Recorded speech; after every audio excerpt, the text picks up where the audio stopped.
Hello అందరికీ welcome to art of home maker channel. ఈ పొలాలన్నీ చూస్తుంటేనే మీకు అర్థమైపోయి ఉంటుంది కదా, సమ్మర్ వెకేషన్స్కి ఊరైతే వచ్చేసామన్నమాట.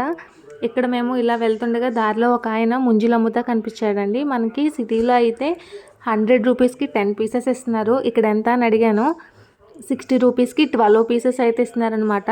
ఇంతకుముందు అయితే ఫ్రీగానే ఇంట్లో తెచ్చి పడేసేవారనమాట మన పొలాల్లోంచి. కానీ ఇప్పుడు తప్పదు కదా, కొనుక్కోవాలి. కానీ చాలా మంచిగా కట్ చేసి, ఏదైనా పాడైపోయింది ఉంటే అది ఇవ్వకుండా అన్నీ నీట్గా కట్ చేసి ఇచ్చారనమాట. చివరిగా మళ్ళీ డబ్బులు ఇచ్చేసాక నేనేం అడగకుండా ఆయనకి ఇంకొక 3 ఎక్స్ట్రా అయితే ఇచ్చారు.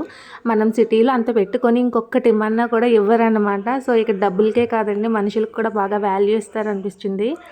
ఇంకంతే, అది అయిపోయిన తర్వాత మా షన్నుగాడు ఇలాగా కళ్ళగంతలు అయితే స్టార్ట్ చేశాడు. అందరితోటి ఆడిపించాడు అనమాట కాసేపు. ఇవన్నీ అయిపోయిన తర్వాత మేము తోటకైతే వెళ్ళిపోయాము.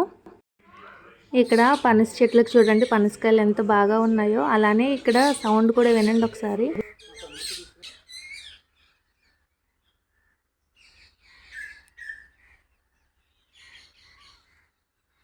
అప్పుడే సన్సెట్ అవుతూ పక్షుల సౌండ్స్ చాలా పీస్ఫుల్గా అనిపించింది అనమాట నాకు. ఇలాంటి ప్లేస్లో రోజు టైం స్పెండ్ చేస్తే చాలా హ్యాపీగా అనిపిస్తుంది. కానీ మనకు అవ్వదనుకోండి సిటీలో.